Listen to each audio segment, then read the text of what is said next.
भिदोड़ी के द्वारा बोला गया है वो किसी भी तरीके से मर्यादित नहीं ठहराया जा सकता है। अभी तक भारतीय जनता पार्टी को उसे उस सदन से बाहर निकाल करके फेंकना चाहिए, लेकिन बहुत शर्म की बात है और यह दुर्भाग्य की बात है कि इस देश के लोकतंत्र के मंदिर में खड़े होकर के जब सदन में एक सांसद को उग्रवादी कहा जाता हो, आतंकवादी कहा जाता हो, कटवे मुल्ले भड़वे जो वो कह सकते थे वो कहा जाता हो, लेकिन लोकसभा स्पीकर सिर्फ कड़ी निंदा करता है और कड़ी चेतावनी देता है। तमाम ऐसे सांसद जो महंगाई की बात करें, बेरोजगारी की बात करें, जो जनता के मुद्दों को उठाए, आप उन्हें पल पल में निलंबित कर देते हो। आपने संजय सिंह को बाहर कर दिया, आपने राघव चड्ढा को निलंबित कर दिया। वो शब्द सिर्फ दानिश अली को नहीं बोले गए, इस सदन में हर सांसद के ऊपर वो हमला है, देश की संसद के ऊपर वो हमला है, संविधान के ऊपर वो हमला है। वो बीजेपी के सांसद नहीं मुस्कुरा रहे थे, रविशंकर प्रसाद और डॉक्टर हर्षवर्धन नहीं मुस्कुरा रहे थे। ऐसा लग रहा था कि मानो पूरी भारतीय जनता पार्टी भिदोड़ी के द्वारा बोले गए शब्द, भिदोड़ी को दी गई ट्रेनिंग जो आरएसएस में, उस ट्रेनिंग पे फक्र महसूस कर रहे हो, गर्व महसूस कर रहे हो, ये ऐसा महसूस हो रहा था। कोई अमर्यादित भाषा बोले, हमला करे,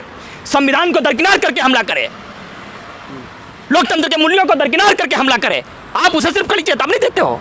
शर्म नहीं आती आपको? आपने सिर्फ दानिश को हमला नहीं किया, इस देश के हर वर्ग, हर कम्युनिटी जो संविधान में विश्वास रखता है, जो लोकतंत्र में विश्वास रखता है, आपने उसके ऊपर हमला किया।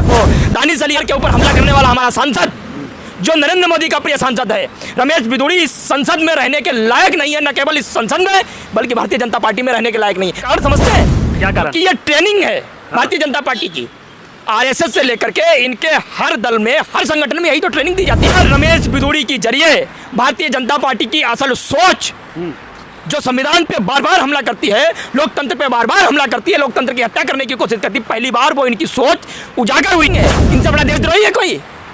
असल में तो देशद्रोही है भाजपा वाले, असल में तो देशद्रोही जो है रमेश भिदोड़ी, असल में तो टुकड़े टुकड़े गैंग के आरएसएस वाले लोग हैं जो इस देश को हर पल तोड़ने का काम कर रहे हैं। आरएसएस वालों ने, बीजेपी वालों ने, रमेश भिदोड़ी की जैसी सोच वालों ने इतने घाव कर दिए हैं भारत माता की छाती में जो सदियों तक भर नहीं पाएंगे। अब वक्त है हिंदुस्तान के मुसलमानों को जागने का। आज हिंदुस्तान के मुसलमानों को यह पहचानने की जरूरत है कि कौन आपके साथ खड़ा है, कौन आपके खिलाफ।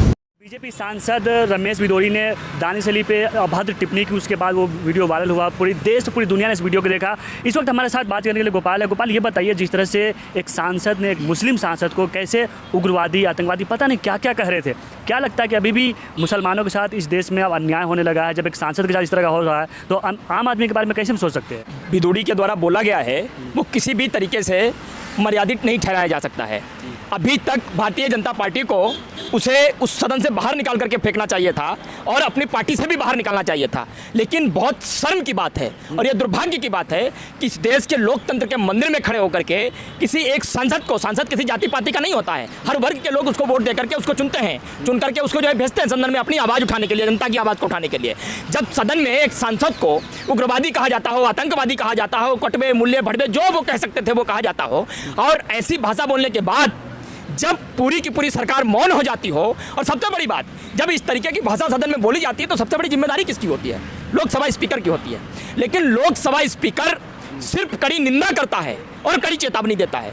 भिदोड़ी के द्वारा बोले गए शब्दों को स्पंज करके एक चेतावनी दे देता है कि अगर भविष्य में आपने कभी कुछ बोला तो हम आपके खिलाफ कड़ा एक्शन ले लेंगे। ये कौन सी बात हुई भाई?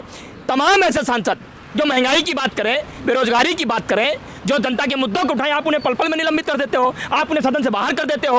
आपने संजय सिंह को बाहर कर दिया, आपने राघव चड्ढा को निलंबित कर दिया, लेकिन आपका सांसद जब खड़े होकर एक सांसद को अमर्यादित भाषा बोलता है, एक सांसद का मतलब समझते हो?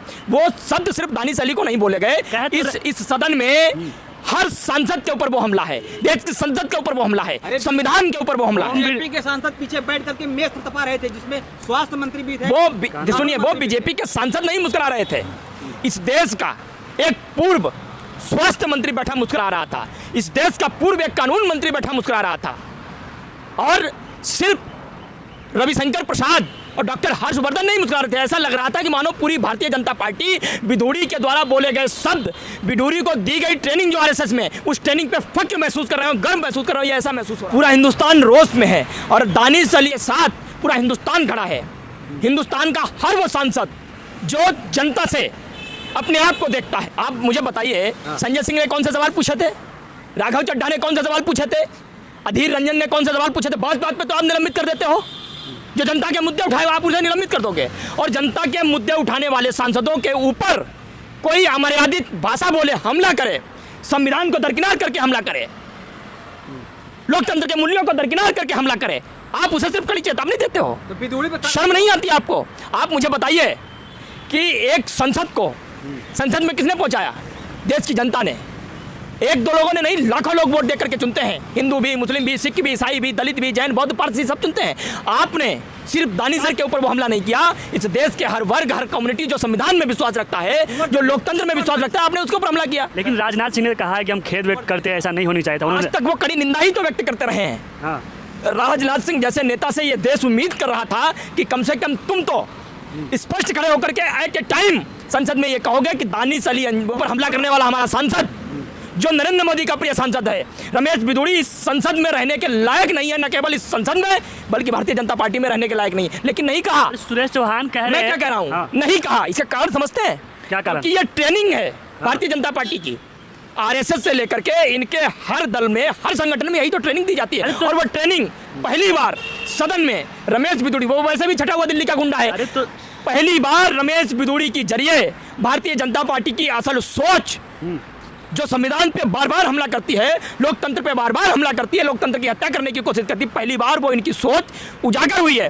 और रमेश बिदुड़ी को भारतीय जनता पार्टी सजा दे चाहे न दे, लोक स्पीकर सजा दे चाहे न दे, लेकिन आने वाले वक्त में हिंदुस्तान की जनता पूरी की पूरी भारतीय जनता पार्टी को, जो सोच रमेश बिदुड़ी के द्वारा संसद में निकली, इस पूरी सोच को उखाड़ करके फेंकने का काम लेकिन करेगा। सुरेश चौहान कह रहे हैं कि मुल्ला को मुल्ला नहीं कहेंगे, कटवा को कटवा नहीं करेंगे, जो भारत माता की अगर नहीं नारे नहीं लगाता उसको आतंकवादी नहीं कहेंगे, तो क्या कहेंगे बताइए? कौन नहीं लगाता भारत माता के नारे? और ये बताएंगे हाँ। जिन्होंने खुद कभी भारत माता के नारे नहीं लगाए, जिन्होंने खुद कभी वंदे मातरम नहीं बोला, जिन्होंने तिरंगा अपने कार्यालय पर 52 सालों तक नहीं फहराया, ये बताएंगे? अरे देशभक्त है वो लोग। ये बताएंगे? इनसे बड़ा देशद्रोही है कोई? असल में तो देशद्रोही ये है भाजपा वाले, असल में तो देशद्रोही जो है रमेश बिदुड़ी है, असल में तो टुकड़े टुकड़े गैंग के आरएसएस वाले लोग हैं जो इस देश को हर पल तोड़ने का काम कर रहे हैं। पल पल इन्होंने देश को तोड़ा है, पल पल इन्होंने देश को तड़पाया है, पल पल इन्होंने हिंदुस्तान को दर्द दिया है। आपको पता नहीं शायद इस भारत माँ की छाती में आरएसएस वालों ने, बीजेपी वालों ने, रमेश बिदुड़ी की जैसी सोच वालों ने इतने घाव कर दिए हैं भारत माता की छाती में, जो सदियों तक भर नहीं पाएंगे। कल्पना नहीं है शायद आपको। और आज मैं कह रहा हूँ आपसे, अब वक्त है हिंदुस्तान के मुसलमानों को जागने का। और ये मैं क्यों कह रहा हूँ? भारतीय जनता पार्टी में जो मुसलमान सांसद हैं, मुस्लिम सांसद, जो मुस्लिमों के पैरोकार बनते हैं, हाँ, एक भी सांसद मैं क्या कह रहा हूँ, मुख्तार अब्बास नकवी जैसे लोग हैं जिनको दानिशर के साथ खड़ा होना चाहिए था, लेकिन वो भारतीय जनता पार्टी की सोच के साथ खड़े हुए। आज हिंदुस्तान के मुसलमानों को ये पहचानने की जरूरत है कि कौन आपके साथ खड़ा है, कौन आपके खिलाफ खड़ा है। और मैं जाति की बात नहीं कर रहा हूँ, मैं सोच की बात कर रहा हूँ। तमाम ऐसे लोग जो मुसलमान मुसलमान मुसलमान कर करके वोट लेते हैं आपसे और सदन में जाकर के बैठते हैं और उसके बाद नरेंद्र मोदी की जूती साफ करने का काम करते हैं, आरएसएस की दलाली करते हैं, भाजपा के दरवाजे पे चौखट पे जाकर के चाटुकारिता करते हैं, आपके साथ धोखा करते हैं। उस धोखे से आपको बाहर निकलने की जरूरत है। राहुल गांधी के साथ जो फोटो वायरल हुई उनके कुंवर दानिश अली की, उसके बाद ये नकवी कह रहे हैं, बीजेपी के जो नेता हैं कह रहे हैं कि ये कांग्रेस में शामिल होने का नाटक कर रहे हैं। कितना मूर्ख आदमी है, इतनी भी ट्रेनिंग नहीं दी गई इसको आरएसएस और उसमें। अरे कुछ कहने से पहले मूर्ख आदमी सोच तो लिया करो, हम क्या कह रहे हैं। क्या मैं बिदुड़ी को भी ट्रेनिंग देने गया था कि आप दानिश अली से शब्द बोलोगे? इसका मतलब तो यही हुआ ना इनके हिसाब से। तो अगर मैंने स्क्रिप्ट दी थी, गजब बेवकूफ लोग हैं भाई। अरे कहने से पहले सोच लिया करो। राहुल गांधी इसलिए मिलने गए क्योंकि दानिश अली सिर्फ एक पार्टी के सांसद नहीं है। जब वो सदन में खड़े थे तो वो उन सभी सांसदों के पैरेलल थे, समान थे। और बिदुड़ी के द्वारा बोले गए शब्द सिर्फ दानिश अली पर हमला नहीं था, बल्कि प्रत्येक सांसद के ऊपर हमला था, लोकतंत्र के ऊपर हमला था, संविधान के ऊपर हमला था। और संविधान के ऊपर हमला हो, लोकतंत्र के ऊपर हमला हो, लेकिन मोदी जी तो कह रहे देश लोकतंत्र के ऊपर हमला हो, संविधान के ऊपर हमला हो, और राहुल गांधी जैसा ईमानदार जिम्मेदार शख्स जो इस हिंदुस्तान को मोहब्बत का पाठ पढ़ने के लिए एक छोर से दूसरे छोर तक पैदल चला जाता है, डरो मत का नारा देता है, हर घर में मोहब्बत की दुकान खोलने की बात करता है, वो दानिश अली मिलने नहीं जाए। हर व्यक्ति मिलने जाएगा, मैं भी मिलने जाऊंगा, आपको भी जाना चाहिए। और मैं तो कहता हूं इस देश के प्रधानमंत्री को दानिश से मिलने जाना चाहिए और उनसे माफी मांगनी चाहिए। दानिश को इंसाफ दिलाने के लिए क्या कांग्रेस पार्टी फिर काला कपड़ा पहन करके? अरे कांग्रेस पार्टी का क्या मतलब है? पूरा हिंदुस्तान खड़ा होगा। आप सेलेक्टिव बात क्यों कर रहे हैं? पूरा हिंदुस्तान खड़ा होगा। और मैं तो कहता हूं कि नरेंद्र मोदी को भी खड़ा होना चाहिए दानिश अली अंजार के साथ। अभी तक एक ट्वीट नहीं आया 24 घंटे। मैं क्या कह रहा हूं, खड़ा होना चाहिए, खड़ा होना चाहिए, खड़ा होना चाहिए प्रधानमंत्री को और माफी मांगनी चाहिए उनसे। तो कह रहे सबका साथ, सबका विकास, सबका विश्वास का नारा दे रहे। मैं कह रहा हूं वो सार्थक अगर आपको करना है तो आप दानिश से माफी मांगिए जाकर के और उनसे कहिए कि मैं जो भी आपके साथ इस सदन में खड़े होकर के किया गया, कहा गया, उसके लिए मैं क्षमा मांगता हूं और उसकी निंदा भी करता हूं और अपने सांसद को, अपने प्रिय सांसद रमेश भदौड़ी को संसद से बाहर करता हूं और अपनी पार्टी से भी निकाल करके बाहर। जी आपसे आखिरी सवाल, देश में मुसलमानों को सुरक्षित करने के लिए हिंदू जो है आज आप जैसे लोग वो क्या करेंगे? यहाँ हिंदू मुसलमान का मामला नहीं है, नहीं कह रहे ना आतंकवादी है, मुसलमान आतंकवादी उग्रवादी, वो उनकी सोच है। हाँ। आरएसएस की सोच भारत की सोच नहीं है, भारतीय जनता पार्टी की सोच भारत की सोच नहीं है, नरेंद्र मोदी की सोच भारत की सोच नहीं है। भारत की सोच अमन चैन की सोच है, भारत की सोच अमन पसंद सोच है। भारत एक गुलदस्ते की तरह है जिसमें हिंदू भी, मुस्लिम भी, सिख भी, ईसाई भी, जैन भी, पारसी भी, बौद्ध भी, सब बहुत आराम से रहते हैं। एक सोच हिंदुस्तान की सोच नहीं हो सकती, ना ही मैं इस सोच का समर्थन करता हूं और इस सोच को उखाड़ कर फेंकने के लिए पूरा हिंदुस्तान, पूरा गुलदस्ता एक साथ खड़ा होगा और ऐसी तमाम घास जो नफरत से भरी हुई है उसको उखाड़ करके फेंकने